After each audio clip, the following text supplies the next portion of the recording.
So I'm a POB graduate. I was one of the first cohorts to go through the ROC, which was almost 10 years ago. I started as a junior, and it was great. So I spent the first half of my day as a high school student, and the second half of my day was completely construction related.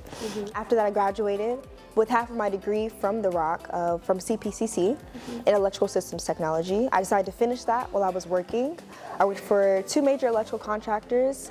Around the time that Hurricane Maria hit, I had a number of friends that I went down to actually help in Puerto Rico with disaster relief. That just captivated me. I realized that what I really wanted out of a career was something that allowed me to use my hands and give back at the same time. As much as we needed electricians doing the work, there was also a gap in people helping young people become good electricians. So I realized that an impact I know I could make would be teaching. And I was comfortable with the ROC. I was a student here. I knew the great impact that it made for me.